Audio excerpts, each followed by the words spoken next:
Hi friends, welcome to Q&A episode number 185. Every Sunday మన ఛానల్లో Q&A episode జరుగుతుంది కదా. లాస్ట్ సండే Q&A వీడియోలో ఏదైతే మీరు కామెంట్స్ చేశారో వాటిలో కొన్ని ఇంట్రెస్టింగ్ కామెంట్స్ పిక్ చేసి ఈ వీడియో అయితే రికార్డ్ చేస్తా ఉన్నాను. చాలామంది ఈ వీడియో కోసం వెయిట్ చేసి ఉంటారు. సారీ, నేను సండే అయితే అప్లోడ్ చేయలేకపోయాను. నేను అవుట్ ఆఫ్ స్టేషన్ అనమాట. సో అందుకే నేను మండే వచ్చి రికార్డ్ చేసి మీకు ఈ వీడియో అయితే అప్లోడ్ చేస్తూ ఉన్నాను. కొంచెం లేట్ అయింది, ఏమీ అనుకోవద్దు. ఎప్పుడైనా వర్క్ ఉంటే మాత్రం ఇట్లా కొద్దిగా లేట్గా అప్లోడ్ చేస్తాను, కానీ మీకు every Sunday morning 7 AM video అయితే వచ్చేస్తుంది. ఇంకా కామెంట్స్ చూద్దాము. ఫస్ట్ కామెంట్ వచ్చేప్పటికి సింహాచలం చేశారు. అన్న 2026లో అపాచీ RTR 164వి ఫ్యామిలీ కోసం కొనుక్కోవచ్చా? మీరు హ్యాపీగా 164వి అపాచీ వెహికల్ని కొనుక్కోవచ్చు. ఫ్యామిలీ కోసం కూడా ఆ వెహికల్ని యూజ్ చేసుకోవచ్చు. అప్ సైడ్ డౌన్ సస్పెన్షన్ అయితే ఉండేది. సస్పెన్షన్ పెర్ఫార్మెన్స్ బాగుంది. చూస్తానికి లుక్ కూడా చాలా బాగుంది అనమాట. కొద్దిగా అప్డేట్ చేశారు. నైట్ టైం విజిబిలిటీ లైట్స్ది ఇంకా బాగుండిద్ది అనమాట. కన్సోల్ అప్డేట్ చేశారు. అలాగే మీకు హ్యాండిల్ బార్ కూడా అప్డేట్ చేశారు. డ్యూయల్ ఛానల్ ABSతో లభిస్తూ ఉంది. 160cc సెగ్మెంట్లో మీకు ఏవైతే ఫీచర్స్ కావాలనుకుంటారో అవన్నీ కూడా ఇప్పుడు అపాచీ RTR 164విలో ఉన్నాయి. 1,75,000 రూపాయల దాకా ఉండొచ్చు. ఎగ్జాక్ట్ ప్రైస్ అయితే నాకు తెలీదు. మీకు దగ్గరలో ఉన్న షోరూమ్కి అయితే వెళ్ళి అడగండి. మీ ఏరియాలో మీకు TVS షోరూమ్ అయితే ఉండేది కదా, అక్కడికి వెళ్ళి అడగండి. 1,75,000 లోపు ఉండిద్దని నేను అనుకుంటున్నాను. నెక్స్ట్ గణేష్ అయితే కామెంట్ చేశారు. ఇక్కడ మీరు చూడొచ్చు, చాలా పెద్ద కామెంట్ అనమాట. మీకు సింపుల్గా ఎక్స్ప్లెయిన్ చేస్తా. బ్రో ఏంటంటే 2 వీలర్ వెహికల్స్ మనం రైడ్ చేసుకుంటూ వెళ్తాం కదా. జనరల్గా పెద్ద వెహికల్స్ని మనం హిట్ చేస్తాము. తాగి వెహికల్స్ అయితే నడపకూడదు, కానీ డ్రింక్ని బ్యాన్ చేయలేం కదా. సో ఎట్లాంటి ప్రికాషన్స్ తీసుకోవాలని చెప్పేసి కామెంట్ అయితే చేశారనమాట. సో ఇక్కడ మీరు చూడొచ్చు, మొత్తం మనకి పెద్ద కామెంట్ అయితే అదే అని చెప్పుకోవచ్చు. ఫ్యామిలీ వాళ్ళు పెద్ద కార్స్ అయితే ఎఫర్ట్ చేయలేరు, బైక్స్లోనే వెళ్తుంటారు. సో జాగ్రత్తగా ఎలా వెళ్ళాలి ఏంటనేది ఒక వీడియో చేయమని చెప్పేసి అడుగుతున్నారు. నేను అతి త్వరలో ఈ టాపిక్ మీద ఒక వీడియో రికార్డ్ చేస్తాను బ్రో. సో మనం వెహికల్స్ రైడ్ చేసుకుంటూ వెళ్ళేటప్పుడు ఎలా రైడ్ చేయాలి, ఎలాంటి ప్రికాషన్స్ తీసుకోవాలనే దాని గురించి మీకు సింపుల్గా అర్థమయ్యేలాగా ఒక వీడియో రికార్డ్ చేస్తాను. అందులో ఇంకా ఇన్డెప్త్గా మాట్లాడుకుందాము. నెక్స్ట్ ధూపం శివనాగరాజ్ అయితే కామెంట్ చేశారు. బెస్ట్ సస్పెన్షన్ బైక్స్ కోసం ఒక వీడియో చేయమని చెప్పేసి అడిగారు. బ్రో, బెస్ట్ సస్పెన్షన్స్ అంటే మనకి అడ్వెంచర్ వెహికల్స్లో కొంచెం లాంగ్ ట్రావెల్ సస్పెన్షన్ అయితే ఉండిద్ది. మీరు పెద్ద పెద్ద స్పీడ్ బ్రేకర్స్ క్రాస్ చేసేటప్పుడైనా కానీ, పెద్ద పెద్ద గొంతులు ఉన్నా అప్పుడు మీకు చాలా బాగా పెర్ఫామ్ చేయాలంటే కొంచెం లాంగ్ ట్రావెల్ సస్పెన్షన్ ఉన్న వెహికల్స్ కానీ, అప్ సైడ్ డౌన్ సస్పెన్షన్ ఉన్న వెహికల్స్ కానీ బెటర్ పెర్ఫార్మెన్స్ అయితే ఉండిద్ది. సో దీనికోసం డెడికేటెడ్గా వీడియో అయితే అవసరం లేదు బ్రో, నాకు తెలిసినంత వరకు. అప్ సైడ్ డౌన్ సస్పెన్షన్ కానీ కొంచెం లాంగ్ ట్రావెల్ సస్పెన్షన్ ఉన్న వెహికల్స్ అయితే మీరు చూస్ చేసుకోవచ్చు మీ బడ్జెట్ ప్రకారంగా. నెక్స్ట్ PSN రాజు అయితే కామెంట్ చేశారు. TVS Ronin 200 versus MT-15 as per pricing and performance. Price పరంగా చూసుకున్నట్లయితే 1,60,000 రూపాయల లోపే TVS Ronin 225 అయితే వచ్చేస్తుంది. 2 లక్షల రూపాయల లోపు మీకు MT-15 వస్తుంది. అది పెర్ఫార్మెన్స్లో చాలా బాగుండిద్ది Roninతో కంపేర్ చేసుకుంటే. కానీ ఆల్రౌండర్గా కావాలి అని అనుకుంటే కొంతవరకు ఫ్యామిలీకి యూజ్ చేసుకోవచ్చు. మంచి సస్పెన్షన్ కావాలి, ఎక్కువ గ్రౌండ్ క్లియరెన్స్ ఉండాలి, మొత్తం LED లైట్స్ ఉండాలి, ఆన్ అండ్ ఆఫ్ రోడ్కి యూజ్ చేసే టైర్స్ కావాలనుకుంటే మీకు Roninలోనే ఉన్నాయన్నమాట. MT-15తో కంపేర్ చేసుకుంటే ఓవరాల్గా నాకు Ronin అయితే బెస్ట్ అనిపించింది. కానీ సింగిల్గా వెళ్ళడానికి మంచి పెర్ఫార్మెన్స్ ఉన్న వెహికల్, స్టైలిష్ లుక్స్లో ఒక వెహికల్ కావాలనుకుంటే ఖచ్చితంగా MT-15 అయితే మీరు చూస్ చేసుకోవచ్చు. నెక్స్ట్ 2 వీలర్ లవర్ అయితే కామెంట్ చేశారు. అన్న Xpulse 210 చాలా ప్రాబ్లమ్స్ ఉన్నాయి, వీడియో చూసా, మీరు కూడా కొనుక్కోకండి అని చెప్పేసి. One of my favourite vehicle అని చెప్పుకోవచ్చు. Xpulse 200 4V, Xpulse 210 4V. So ఈ రెండు వెహికల్స్ కూడా చాలా బాగా పెర్ఫామ్ చేసినాయి. నేను రైడ్ చేసినప్పుడు నేను అప్పుడప్పుడు కూడా ఈ అడ్వెంచర్ వెహికల్స్ వీడియోస్ నేను రికార్డ్ చేసినవి ఒకసారి టీవీలో పెట్టుకొని చూసుకుంటాను అనమాట. ఎందుకంటే ఆఫ్ రోడ్ ఎక్స్పీరియన్స్ చాలా బాగుండిద్ది. చాలా బాగా ఎంజాయ్ చేస్తూ రైడ్ చేస్తాను నేనైతే. రీసెంట్గా SD అడ్వెంచర్ వెహికల్ రైడ్ చేశాను కదా, సస్పెన్షన్ బాగుంది, బ్రేక్స్ అయితే టూ గుడ్ అని చెప్పుకోవచ్చు. చాలా బాగా ఎంజాయ్ చేశాను. సో మీరు వీడియోలో మహా అయితే ఒక 8 minutes చూసుంటారేమో, కానీ నేను ½ an hour రైడ్ చేశాను అనమాట. చాలా దూరం రైడ్ చేశాను. వేరే ఆఫ్ రోడ్ ప్లేసెస్ కూడా వెళ్ళి నేను రైడ్ చేశాను. బట్ మీకు ఏదైతే చెప్పాలో మీరు అది కొనుక్కోవడానికి మీకు ఆ వీడియో ఎంతవరకు హెల్ప్ అయితే అంతవరకే నేను ఆ వీడియో పెట్టాను అనమాట. సో Xpulse 210 ప్రాబ్లమ్స్ ఉన్నాయి అంటున్నారు. చాలా వీడియోస్లో కూడా నేను కూడా చూశాను అనమాట. ఎవరో ఒకరు ఏదో ఒక ప్రాబ్లంతో సఫర్ అవుతూనే ఉన్నారు Xpulse 210 పర్చేస్ చేసి. సో అది వాళ్ళు రైడ్ చేసే విధానాన్ని బట్టి ఆ ప్రాబ్లం అయితే వస్తుంది అనమాట. స్పీడ్గా వెళ్ళి ఏదైనా గొంతులో మనం పడేసినా కానీ, లేకపోతే ఇంజన్కి ఏదైనా హిట్ అయినా కానీ సో ప్రాబ్లం అయితే అవుతుంది కదా. సో వాళ్ళు ఎలా రైడ్ చేశారో మనకైతే తెలియదు. ఇంటర్నల్గా ఇంజన్కి సంబంధించిన ప్రాబ్లమ్స్ ఏమైనా ఉన్నాయో కూడా మనకి ఎగ్జాక్ట్గా తెలియదు అనమాట. వెహికల్ రివ్యూ చేసేటప్పుడు బాగానే ఉండిద్ది, కానీ ఓనర్షిప్ రివ్యూలోనే అన్ని ప్రాబ్లమ్స్ అయితే బయటపడతాయి. నేను ట్రై చేస్తాను Xpulse 210 ఎవరైనా పర్చేస్ చేసి యూజ్ చేస్తూ ఓనర్షిప్ రివ్యూ ఇస్తానంటే మాత్రం అన్నిట్లో క్లియర్గా మాట్లాడుకుందాము. జనరల్గా మనం ఆఫ్ రోడ్లోకి ఒక వెహికల్ తీసుకెళ్ళామనుకోండి, వెహికల్ వెయిట్ తక్కువ ఉందంటే ఆ వెహికల్తో చాలా బాగా ఎంజాయ్ చేయొచ్చు. నాకైతే మాత్రం రీసెంట్గా Kawasaki KLX 230 అయితే చాలా బాగా నచ్చింది. షోరూమ్కి కూడా వెళ్ళాను, వెహికల్ లైవ్లో చూశాను. నాకైతే చాలా లైట్ వెయిట్ అనిపించింది అనమాట. కొంచెం long travel suspension, highest ground clearance అయితే ఆ వెహికల్లో ఉండిద్ది.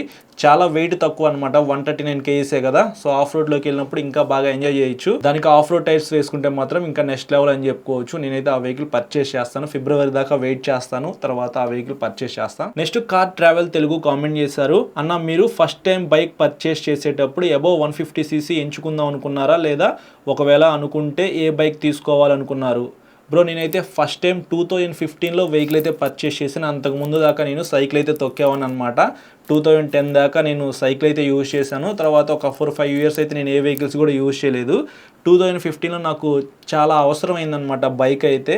స్ప్లెండర్ ప్లస్ అయితే పర్చేస్ చేశాను, BS4 వెహికల్. నేను పర్చేస్ చేసినప్పుడు 55,000 రూపీస్ అయితే ఉంది, ఆన్ రోడ్ ప్రైస్ అనమాట. అప్పుడైతే నేను డైలీ ఆటోకి ఒక చిన్న బిజినెస్ పెట్టామన్నమాట. ఆ షాప్కి ఆటోకి తిరగాల్సి వచ్చిందనమాట. మార్నింగ్ ఇంటి దగ్గర నుంచి షాప్కి వచ్చేవాడిని, షాప్ దగ్గర నుంచి మళ్ళీ లంచ్కి ఇంటికి వెళ్ళేవాడిని. కొంచెం సేపటి తర్వాత ఇంటి దగ్గర నుంచి మళ్ళీ షాప్కి వచ్చి నైట్ షాప్ క్లోజ్ చేసి ఇంటికి వెళ్ళేవాడిని అనమాట. ఇట్లా డైలీ 4 టైమ్స్ తిరగాలి. ఆటోకి కొద్దిగా ఎక్కువ అమౌంట్ అవుతుంది, అదేదో బైక్ కొనుక్కుంటే హ్యాపీగా పెట్రోల్ కొట్టించుకొని తిరగచ్చు అని చెప్పేసి అప్పుడు అలా కొన్నాం అనమాట. అప్పుడు 75 to 80 రూపీస్ ఏమో ఉండేది పెట్రోల్ కాస్ట్ కూడా. ఆ టైంలో నాకు వెహికల్ అవసరం కాబట్టి వెహికల్ పర్చేస్ చేశాను, లేకపోతే నేను అప్పటికి కూడా పర్చేస్ చేసేవాడిని కాదేమో, ఇంకా కొంచెం టైం పట్టేది. సో మీరు కూడా అంతే, మీకు అవసరం ఉంటే మీకు ఎంత సీసీలో వెహికల్ కావాలో చూస్ చేసుకుని, అంతేగాని నా డ్రీమ్ వెహికల్ 200cc లేకపోతే 500cc అని చెప్పి మీరు వెహికల్ పర్చేస్ చేశారనుకోండి, తర్వాత ఫ్యూయల్కి ఆ ఇంజిన్ ఆయిల్ మెయింటెనెన్స్ ఉంటుంది కదా, అదంతా మెయింటైన్ చేయలేక వెహికల్ ఇంట్లోనే పెట్టుకోవాలన్నమాట. సో ఇవన్నీ ఆలోచించుకొని జాగ్రత్తగా వెహికల్స్ అయితే పర్చేస్ చేయండి. నెక్స్ట్ తేజ్ అయితే కామెంట్ చేశారు, ఇక్కడ మీరు చూడొచ్చు చాలా పెద్ద కామెంట్ అనమాట. మీరు పాస్ చేసుకొని చదువుకోండి, నేను సింపుల్గా మీకు ఈ కామెంట్ అయితే చదివేస్తాను. ఎక్స్షోరూమ్ ప్రైస్కి ఏమేమి యాడ్ చేస్తే ఆన్ రోడ్ ప్రైస్ అయితే వస్తుంది, మనం వెహికల్ పర్చేస్ చేసేటప్పుడు కొన్ని ఉంటాయి కదా, RSA ఉంటుంది, ఇవి మనం కావాలంటే తీసుకోవచ్చా, స్కిప్ చేయొచ్చా, సో వీటి గురించి ఒక వీడియో అయితే తీయండి అని చెప్పేసి కామెంట్ అయితే చేశారనమాట. నేను ట్రై చేస్తాను బ్రో. వెహికల్ పర్చేస్ చేసేటప్పుడు మీరు వెహికల్ ఎలా చూస్ చేసుకోవాలి, ఎక్స్షోరూమ్ ప్రైస్ అంటే ఏంటి, దానికి ఏమేమి యాడ్ చేసుకోవాలి, ఆన్ రోడ్ ప్రైస్ అంటే ఏంటి, RSA తీసుకోవాలా వద్దా, ఎన్ని ఇయర్స్ వారంటీ ఇస్తారు, ఇట్లాంటి డౌట్స్ మొత్తం క్లియర్ చేస్తూ ఒక వీడియో రికార్డ్ చేస్తాను. ఇట్లా ఇంకా ఇన్ డెప్త్గా మాట్లాడుకుందాము. నెక్స్ట్ దిలీప్ రాజ్ అయితే కామెంట్ చేశారు, అన్న 5th time asking. Sorry bro, చాలా మంది కామెంట్స్ చేస్తుంటారు కాబట్టి మీది మిస్ అయి ఉండొచ్చు, బట్ ఇప్పుడైతే పిక్ చేశాను. N250 ఇయర్లో తీసుకోవచ్చా, నెక్స్ట్ ఇయర్ వరకు వెయిట్ చేయాలా? ఇంకా 2 months ఉంది కాబట్టి ఇయర్ అవ్వడానికి వెయిట్ చేయండి. ఫిబ్రవరి ఎండింగ్లో మీకు బజాజ్ షోరూమ్కి N250 2026 వేరియంట్ అయితే వచ్చేస్తుంది, అప్పుడు మీరైతే చూడొచ్చు.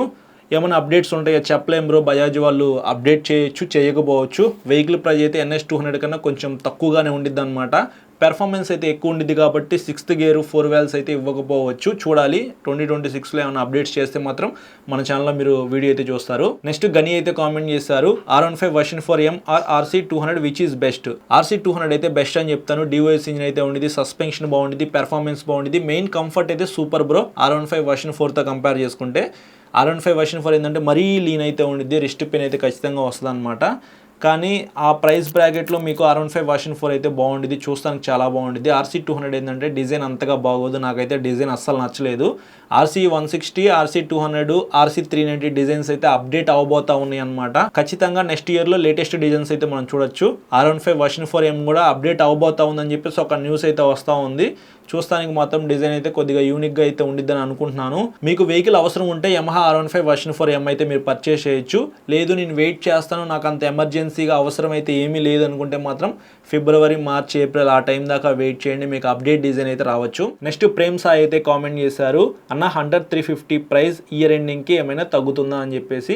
రాయల్ ఎన్ఫీల్డ్ వాళ్ళు ప్రైజెస్ అయితే ఏం తగ్గించరు బ్రో, ఇయర్ ఎండింగ్ కదా అని చెప్పేసి వాళ్ళు అయితే ఏమి తగ్గించకపోవచ్చు. ఇఫ్ ఇన్ కేస్ తగ్గిస్తే హ్యాపీయే కదా. మీకు వెహికల్ అవసరం అనుకుంటే మాత్రం ఇప్పుడే పర్చేస్ చేయండి, లేకపోతే నెక్స్ట్ ఇయర్ దాకా వెయిట్ చేయండి, అప్పుడు 2026 వెహికల్ అయితే పర్చేస్ చేయొచ్చు. ఫైనల్ కామెంట్ చూసుకున్నట్లయితే అరవింద్ చేశారు, అన్న నేను 6.3 హైట్ ఉంటాను, నాకు ఏ వెహికల్ సెట్ అవుతుంది అని చెప్పేసి.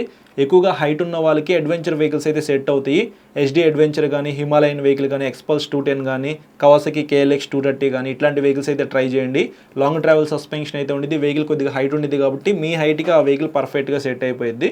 గ్రౌండ్ క్లియరెన్స్ కొంచెం ఎక్కువ ఉండిద్ది కాబట్టి మీరు బ్యాడ్ రోడ్స్కి వెళ్ళినా సరే అలా స్మూత్గా వెళ్ళిపోవచ్చు అనమాట. ఎక్కడ బ్రేక్స్ వేయాల్సిన అవసరం లేదు, స్లో అవ్వాల్సిన అవసరం లేదు.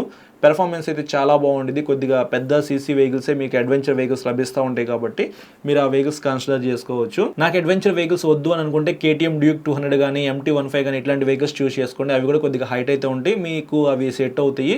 ఏదైనప్పటికీ మీరు నేను చెప్పడం కాదు కానీ మీరు షోరూమ్కి వెళ్ళి మీకు నచ్చిన వెహికల్ టెస్ట్ రైడ్ చేయండి. కాళ్ళు కింద పెట్టి చూసుకోండి.